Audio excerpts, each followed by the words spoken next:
teller and cash transactions. Okay. So all of you know that, like what we learned before, there is no such job which is purely operational. All of you know that, right? So whatever operational job also is there, there will be a little bit of sales. And if you are selected for the teller or the cashier role, please remember that you are coming directly in face with the customer. Correct? So you have more opportunities to sell. You can talk more with the customers, right? But at the same time, you should not lose your focus from the cash. Okay? Because once the cash goes, you will be held responsible. So be careful when you are handling cash. It is somebody else's money. So when you're counting the notes, when you're taking care, don't sit and talk to somebody else and do the counting. It could end in a loss. Okay? So that's one thing. Now, this is a bank vault. Okay, so it is not as dramatic as you see on the screen. Okay, it is a rectangular kind of strong room. So it's a big steel kind of door. Okay, it will be big door, but it's made of such thick steel. Okay, so people can't drill into it. And the key will be 3 people or 2 people at least will have the key. There will be a master key and there will be 2 other people who will be handling the keys. Understood? So this is basically a combination lock. When we say a combination lock, one person has to turn, the other 2 people also has to turn your key to get the strong room door open. Okay. After that, you will have a grill gate. The jail wala gate you've seen, no? Like lines. That kind of a gate also will come.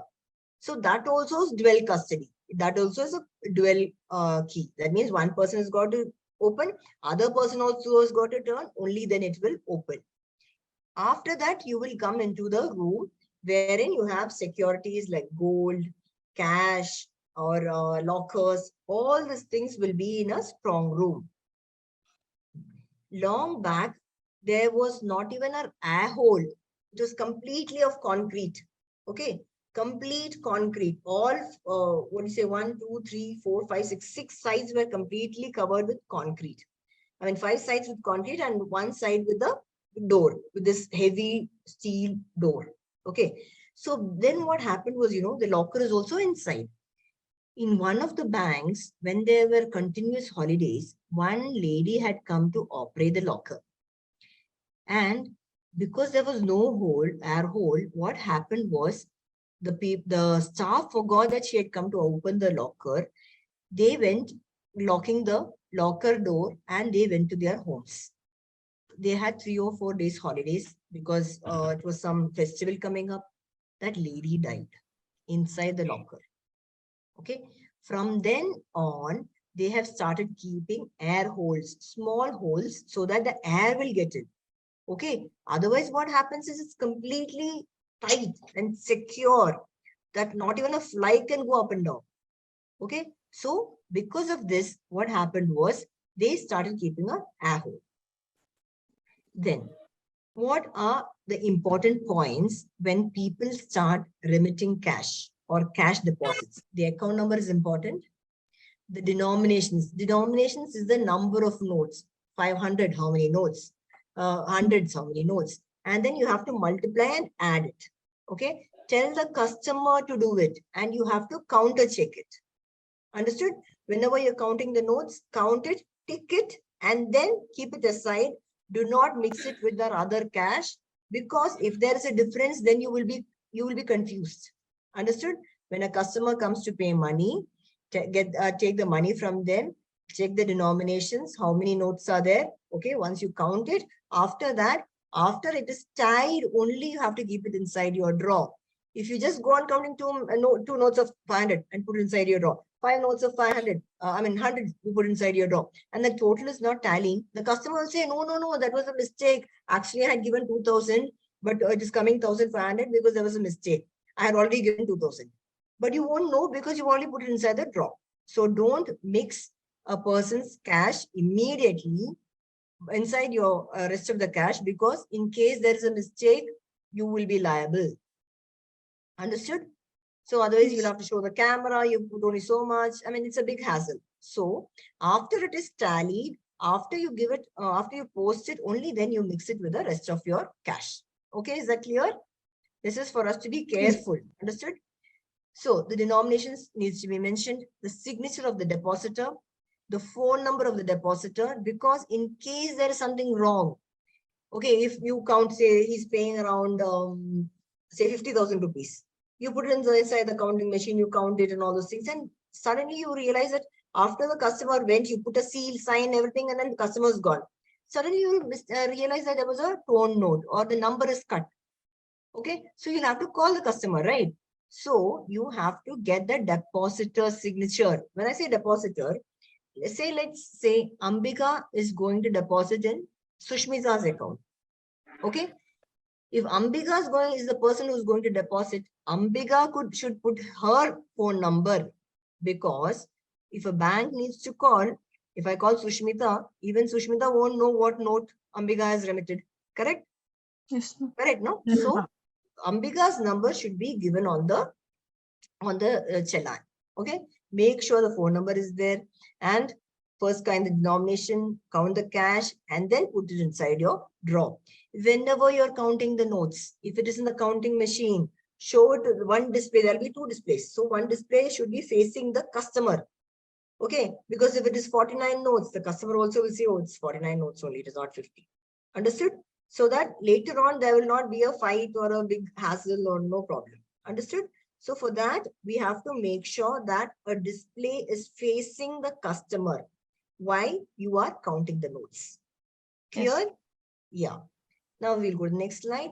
So what happens is, do you know what a chest is? A currency chest?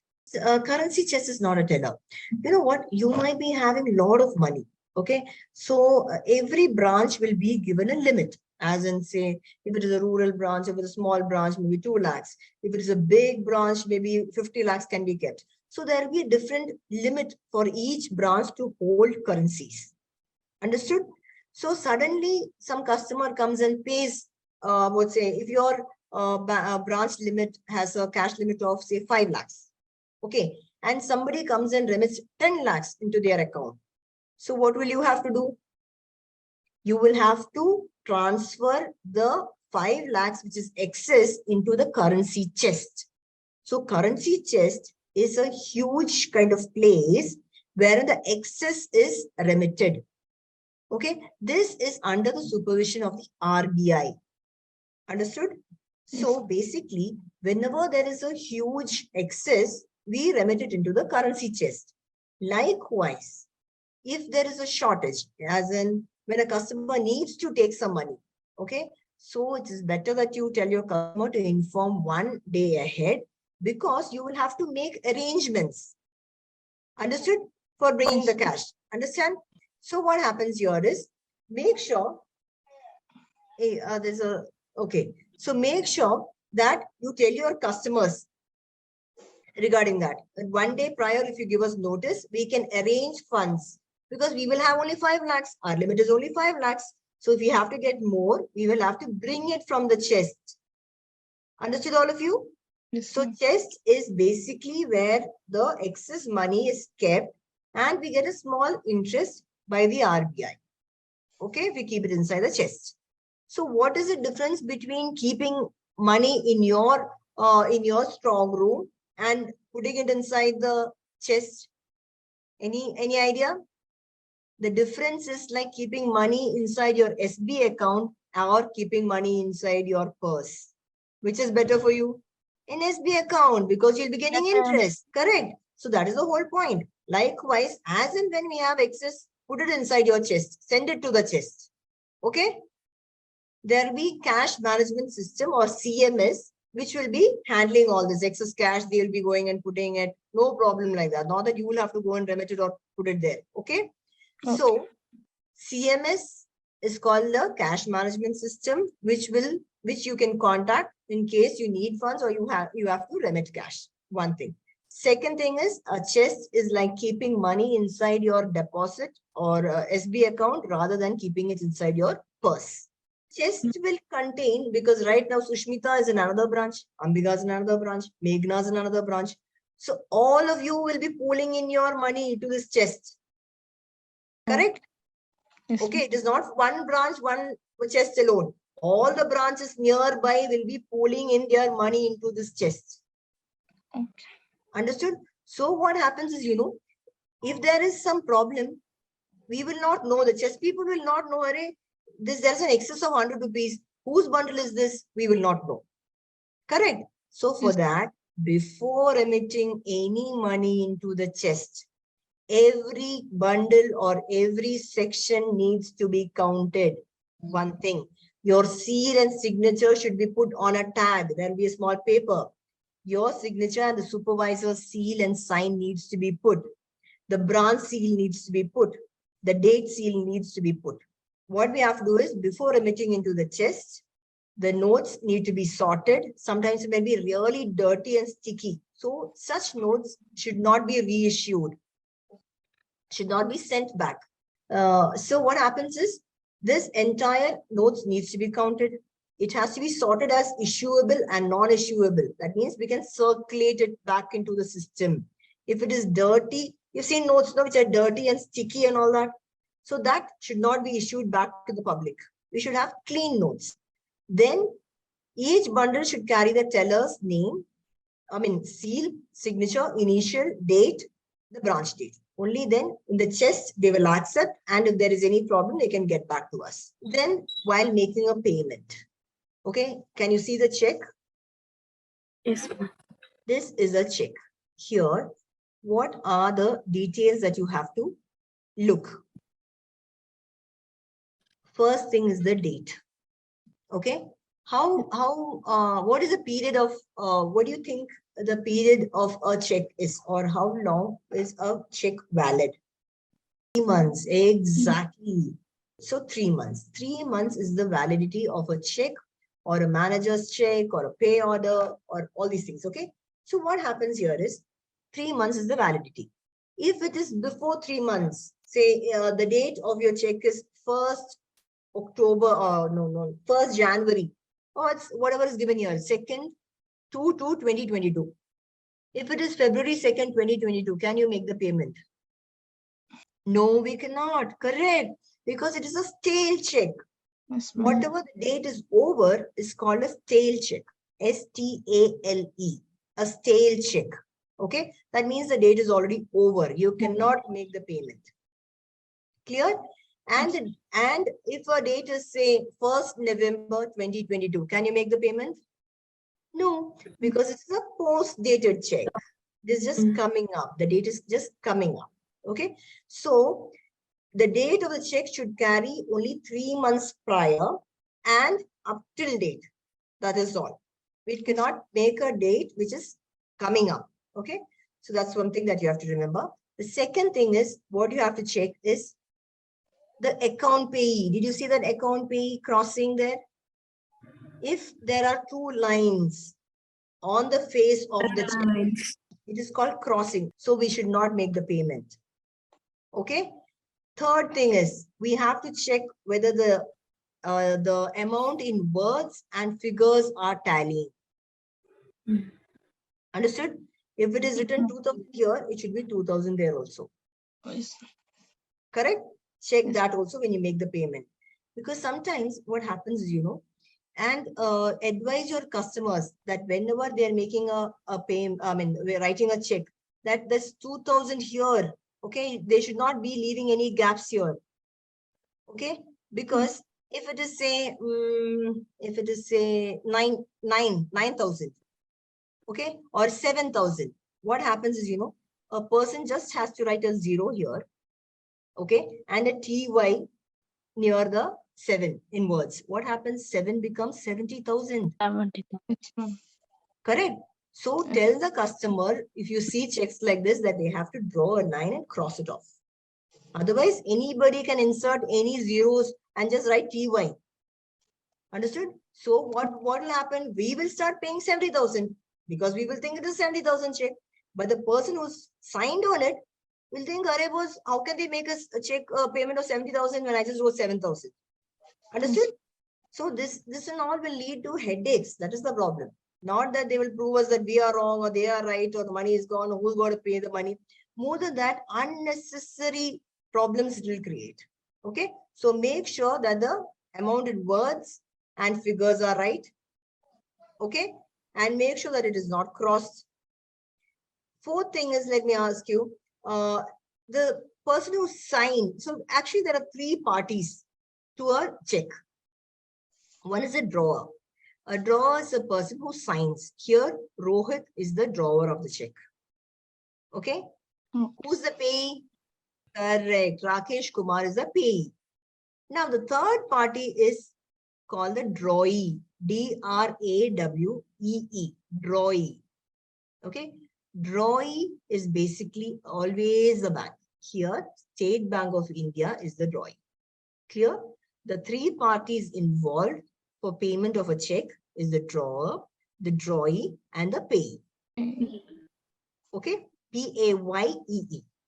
Now, let me ask you this. If there is no crossing, forget about the crossing. Okay? It's not account pay cross. I have to give some money to Ambika. So I write, instead of Rakesh Kumar, I write Ambika. And Ambika cannot go to the bank that day. So Ambika sends Meghna to the bank. Okay. So Sushmita is the cashier. Sushmita, will you make the payment? So whoever is carrying the check is the bearer. Whoever bears the check is called the bearer. Yes. Understood? So the payment can be made either to Ambika or to the bearer. Clear, Sushmita? Yes, ma'am. Okay. So this is called a bearer check. That means it is as good as cash. Anybody who's walking through that can get that cash. That is the problem with bearer checks. If Ambika drops it, misplaces it, and I just pick it up and go and encash it, I can get the money. Okay. So whenever you feel a doubt, okay, Sushmita, you are right. You have to call Ambika. Okay. So when you have a doubt, you will be sitting and saying, I think, but there's something wrong. She's written Ambika, to kya karna hai? You'll be sitting and wondering. So you know what you have to do. So that Meghna will be very smart. She'll say, okay, I'll connect you to Ambika, and she'll try dialing it. So we have to basically speak through the phone, which is our registered number. Clear, all of you? Yes, ma'am. Okay, so that is what we have to do. We have to call Ambika on her registered mobile and then ask, is it right? Okay, that's how you have to make the payment. And finally, or most importantly, you have to check the signature. There will be your system, okay, wherever you have to debit the money. In that, the signature will be given. Compare the check with the signature. Only then make the payment. You know what this is? This is called the ultraviolet lamp or UV lamp. Okay. This is where you will find what is a fake note and what is a good note. It's got two lights. One is ordinary white light and the other one is a bluish kind of ultraviolet light. Okay. There are two lamps. I mean, two lights inside the particular same lamp. Okay. So these are the two colors that will come up. In both the colors, you will see different features. Understand? So when you keep a note inside an UV lamp, you can see, can you see it glowing? On the right hand side picture, can you see the figures glowing there? Okay. Small sparkles kind of thing will be there. Small sparkles kind of, small ribbons kind of thing. So all these things are the features that you can see on a note under the ultraviolet lamp. So what you have to do is, if you think that there is something wrong with the note, you have to verify it. If you think about 500, all the notes I will check, you have to check it. Okay? Because if there is one fake note, it could be trouble for us. Understand? If you get a fake note and you don't realize it and you give it to the customer will say, "Arey, this is a fake note," and we will be held responsible. Understood? So make sure that you check your notes before you send it to the chest, before you give it to your customers, before you accept it or when you accept it from the customers. So note checking is also very important. Now there's something called the clean note policy.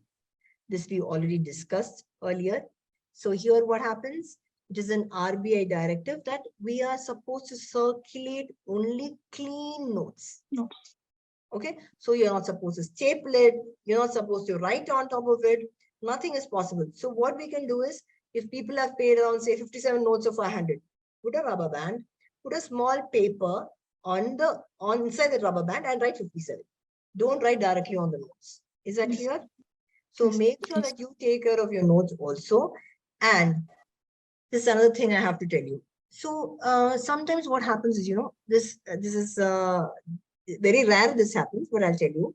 So what happens sometimes, I was working in Majestic branch. So I was heading that branch there. So suddenly what happened is, one old man, okay, maybe he looks like 65 and all, he looks 65 and all that. He's wearing a lungi and he comes with that yellow kind of bag. You've seen that yellow bag some old people carry, that tiny kind of, whatever, that cloth bag. And then he comes and he goes to the cash counter and he says, sir, can you please exchange these notes for me? Okay. And then he gives some old notes, okay, and some coins and all those things. He gives it to the counter.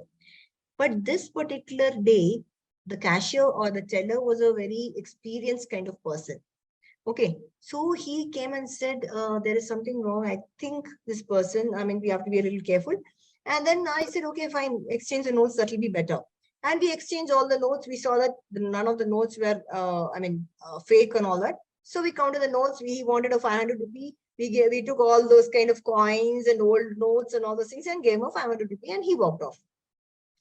He went to the next branch, next bank, which is very close by. So in a bank, what happens is, the bank is a particular fraternity. So all of us will be bound, like, okay, we'll be calling that manager, this manager. So we'll be in close connection. So what happened is, there also the same person went with the same kind of old tone and some old notes with coins and all those things, and he wanted change. That cashier denied. He said, no, I can't take all these old notes and coins and all that. You please go to the RBI directly. We can't do anything. You know what? This person was an RBI official. So the RBI official walks in at any point of time to check whether we do it. We change notes. It's actually mandatory that we are supposed to or small value coins. Is that clear? So this person was coming from the RBI, and that other bank got a big complaint letter from the RBI stating that such and such a person did not exchange the notes and he's liable, and there was a fine against that branch. Got it? So make sure that before you say a no, discuss it with your superiors. Okay, and then only do anything. Even when you're saying that the note is fake, make sure that you discuss it with your superiors. Just because it is a little thick or because one feature is missing, it may not be a fake note. Okay, it might be the old series. Okay, so discuss it with your superiors and only tell the customers. Only then you have to tell it to the customers. Otherwise, again, they might create a lot of problems. Okay,